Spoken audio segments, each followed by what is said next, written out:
Hello everyone. तो आपका फिर से स्वागत है मेरे चैनल पे। तो भाई आप सभी को पता है कि एसएससी जीडी के एग्ज़ाम स्टार्ट हो चुके हैं और आज जो है उसका दूसरा दिन था। तो आई होप अगर आपका एग्ज़ाम अभी नहीं हुआ है तो आप जीके के लिए परेशान हो गए, ठीक है। बाकी जिन जिनका एग्ज़ाम हो चुका है उनको दिक्कत नहीं लेनी है, क्योंकि देखो अगर आगे के बच्चों को क्वेश्चन पता चल जाएंगे, टॉपिक पता चल जाएंगे तो आपको नॉर्मलाइजेशन मिलेगा, ठीक है। बाकी अगर जो आगे की शिफ्ट वाले बच्चे हैं उनके लिए मैं एक क्लास लेके आया हूँ और इससे पहले मैंने 3 क्लास ले चुका हूँ। तो पहले आपको वो देखनी चाहिए, उसके बाद अब इस क्लास पे आओ और आपको पता चल रहा है कि जो 3 क्लास हैं उसी टॉपिक से या उससे रिलेटेड ही क्वेश्चन पूछे जा रहे हैं, ठीक है। बाकी हम आज स्टार्ट करते हैं क्लास 4th अपनी। और इस क्लास के बाद जो है आपको पता चलता है कि भाई क्लास कितनी इंपॉर्टेंट है। और बहुत ही शॉर्ट मैं वीडियो बना रहा हूँ, ये नहीं कि भाई बहुत लंबी वीडियो खींच रहा हूँ, ताकि आपके पॉइंट्स जो हैं वो क्लियर होने चाहिए, क्योंकि एंड टाइम पे आपका रिवीजन होना चाहिए। मैं आपको डिटेल में भी लेके नहीं जाऊँगा, बट जो क्वेश्चंस होंगे आपको अच्छे से एकदम पढ़ लेने हैं। बाकी मैं इसकी इंग्लिश और हिंदी में दोनों में पीडीएफ जो है वो अपने टेलीग्राम ग्रुप में ज़रूर डालूंगा और वहाँ से आप टेलीग्राम ग्रुप ज्वाइन कर लेना। मैं डिस्क्रिप्शन में लिंक डाल दूंगा, तो वहाँ से आप मेरी जो पीडीएफ होगी इसकी वो ले लेना, ताकि आप लास्ट टाइम पे उसको रिवाइज कर सको, ठीक है। तो हम चलते हैं हमने अपने पहले क्वेश्चन की तरफ। और पहला क्वेश्चन जो है हमारा, आप देख सकते हो, what is the official language of Sri Lanka, ठीक है।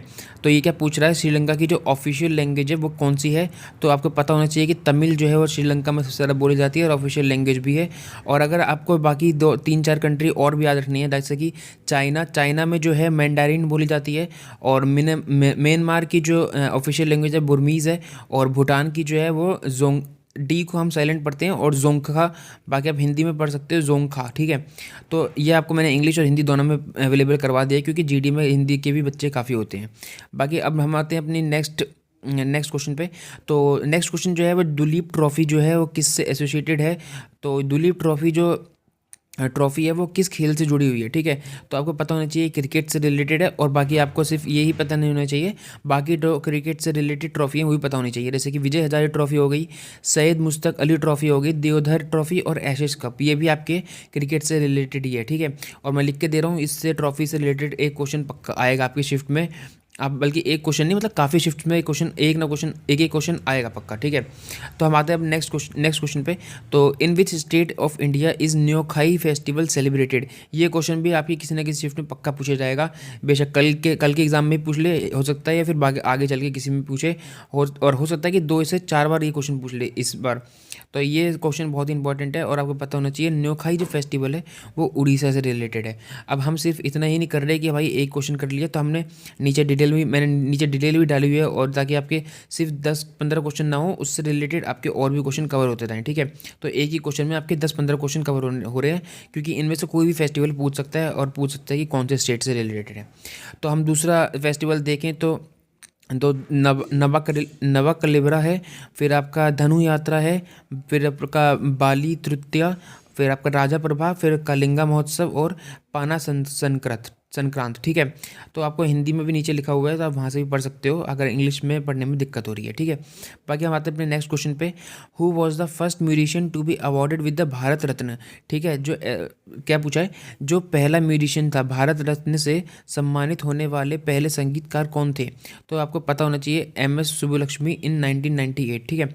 MS सुब्बुलक्ष्मी थे जो पहले म्यूजिशियन थे जिनको आपका भारत रत्न मिला गया था, और वो भी 1998 में मिला गया था, ठीक है। बस इतना पता होना चाहिए, इससे ज़्यादा आपको नहीं पता होना चाहिए। अब आते हैं नेक्स्ट क्वेश्चन पे। तो आपको देखो, मैं घराना या फिर आपके स्टैटिक जी के ज़्यादा लेके आ रहा हूँ, क्योंकि SSC GD में ज़्यादा यही पूछे जाते हैं, तो इसीलिए आपको इन पे ही ज़्यादा फोकस करना है। तो आपका नेक्स्ट क्वेश्चन पूछा है, पंडित बिरजू महाराज जो हैं वो किस घराना से रिलेटेड हैं। तो आपको पता होना चाहिए भाई, लखनऊ जो है आपका, पंडित बिरजू महाराज जो है लखनऊ से बिलोंग करते हैं, लखनऊ घराने से बिलोंग करते हैं, ठीक है। आपको ये भी पता होना चाहिए, ये कथक डांसर हैं और इनको पद्म विभूषण जो है वो 1986 में मिला था। और बाकी जो आप देख रहे हो कि भाई ये नीचे मैंने इन्फॉर्मेशन लिखी है, ये ऐसे नहीं लिखी, ये भी पेपर में पहले पूछी जा चुकी है। और बल्कि SSC GD के ही कुछ जो पहले 2022, 23, 24 के वो एग्ज़ाम थे, उसी में ये पूछा गया था कि भाई इनको पद्म विभूषण जो कौन से ईयर में मिला गया था। तो ये भी याद रखना इंपॉर्टेंट है कि 1986 में इनको पद्म विभूषण मिला था, और ये कथक डांसर से रिलेटेड है, ठीक है। फिर आते हैं हम अपने नेक्स्ट क्वेश्चन पे। तो when did the Indian constituent assembly adopt the constitution, ठीक है। तो भारत संविधान सभा ने संविधान को कब अपनाया था। तो 26 नवंबर 1949, आपको ये डेट याद रखनी है। और जो ये संविधान था ये लागू कब हुआ था, जो कि हमने अभी रिपब्लिक डे बनाया था, तो हम 26 जनवरी 1950 को इसका जो संविधान था वो लागू हुआ था, ठीक है। और हम इसको इसलिए रिपब्लिक डे के रूप में इसको सेलिब्रेट करते हैं, ठीक है। तो आपको ये पता होना चाहिए कि भाई 26 नवंबर 1949 को अडॉप्ट करा था और 2 महीने बाद करेक्ट आपका ये लागू हो गया था। तो ये दोनों डेट ही इंपॉर्टेंट है, दोनों में से कोई भी डेट पूछ सकता है। अब आते हैं हम नेक्स्ट क्वेश्चन पे। तो क्या है, in which year was the Gandhi Irwin pact signed, ठीक है।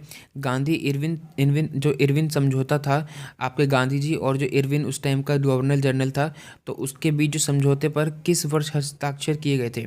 तो ये आपको वर्ष तो पता होना चाहिए, बाकी डेट भी इसकी इंपॉर्टेंट है क्योंकि डेट भी पूछ लेता है।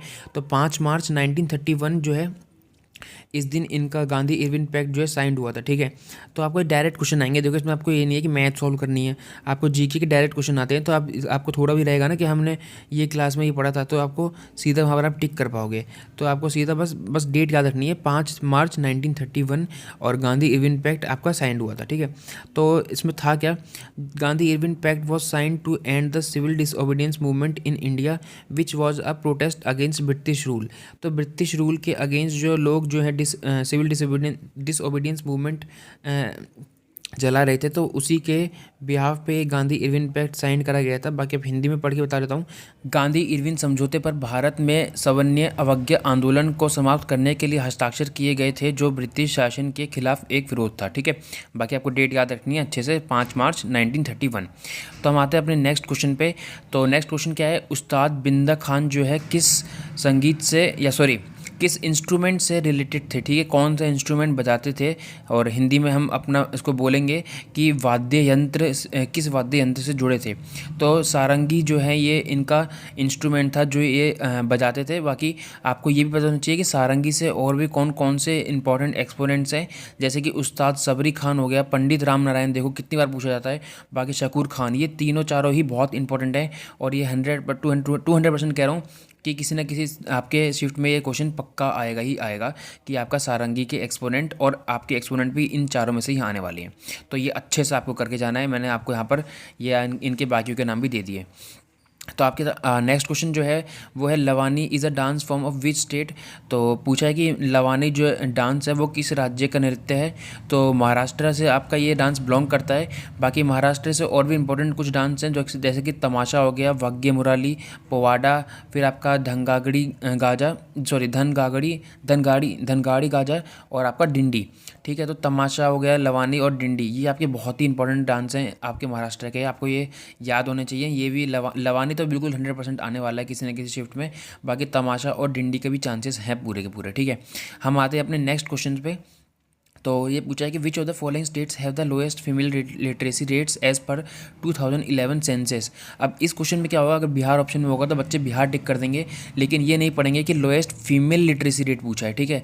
लोएस्ट लिटरेसी रेट स्टेट नहीं पूछा है, लोएस्ट फीमेल लिटरेसी रेट पूछा है। अगर लोएस्ट लिटरेसी रेट पूछता ना ओवरऑल तो फिर आपका बिहार आंसर होता, लेकिन जब फीमेल की बात आई ना तो लोएस्ट फीमेल लिटरेसी रेट जो है वो आपका राजस्थान का है, ठीक है। और ओवरऑल जो है वो 69.7 जैसे कि मैंने लिखा हुआ है। और आपका मेल का जो है वो 80.8% है आपका लिटरेसी रेट राजस्थान का। तो देखो अभी के लिए मैंने 10 क्वेश्चन डाले हैं, बाकी 3 क्लास आपकी इससे पहले मैंने ली है, तो उसको भी आप करो। आपके 40 क्वेश्चन टोटल हो जाएंगे और 40 क्वेश्चन में से आपके 5 से 6 क्वेश्चन तो गारंटेड आएंगे ही आएंगे आपकी अगली शिफ्ट में। अगर आपको ये सीरीज़ पसंद आती है और अगर आप इस पर अच्छा रिस्पॉन्स दिखाते हो तो मैं इस सीरीज़ को आगे भी कंटिन्यू करूँगा और हर दिन इस पर मैं, अगर हो सकता है मैं 10 से ज़्यादा 15 या 20 क्वेश्चन भी लेके आऊँ, ठीक है। बट आपको मैं ये बता देता हूँ कि अगर इस वीडियो पे 100 लाइक्स आ जाते हैं तो मैं सीरीज़ को कंटिन्यू करूँगा, नहीं तो अदरवाइज़ मेरे को भी भाई अपना टाइम देना पड़ता है। तो मैं इस सीरीज़ को अगर अच्छा रिस्पांस मिला और अगर यूट्यूब ने देखो नहीं दिखाया उससे कोई दिक्कत नहीं है, बट अगर आपका अच्छा रिस्पांस मिला और अगर 100 व्यूज़ भी आए उस पर अच्छा मेरे को कमेंट मिले देखने के लिए कि भाई हाँ कि मेरे को सर ये सही सीरीज़ कंटिन्यू करो, तो मैं इसको डेफिनेटली कंटिन्यू करूँगा। मैं व्यूज़ नहीं देखूँगा कि कितने आ रहे हैं। और अगर मतलब कि जितने बच्चे अगर अच्छा रिस्पांस कमेंट में करेंगे और बोलेंगे कि हाँ कि मेरे को इससे हेल्पफुल मिल रही है, तो मैं आपके लिए ये एक सीरीज़ कंटिन्यू करने वाला हूँ टिल योर एसएससी जीडी का लास्ट जो भी एग्ज़ाम डेट होगी जब तक के लिए, ठीक है। बाकी आपको देखो सेंसस से कुछ पॉइंट्स मैंने लास्ट में भी ऐड करे थे, तो आप इनको देख लेना और इनको देख के ज़रूर जाना, क्योंकि सेंसेस से हर शिफ्ट में एक आध क्वेश्चन तो आता ही आता है, ठीक है। तो हम आज की इस सीरीज़ की वीडियो को यहीं पे ख़त्म करते हैं, और आई होप इस this video helpful for you. तो अगर आपके लिए कुछ भी बेनिफिशियल इस वीडियो में था तो आप वीडियो को लाइक जरूर कर लेना और चैनल को सब्सक्राइब कर लेना। बाकी मेरा टेलीग्राम ग्रुप जो जरूर ज्वाइन कर लेना, वहाँ पर मैं इसकी आपको PDF प्रोवाइड करवा दूँगा, ठीक है। तो all the best for your SSC GD exam. Thank you.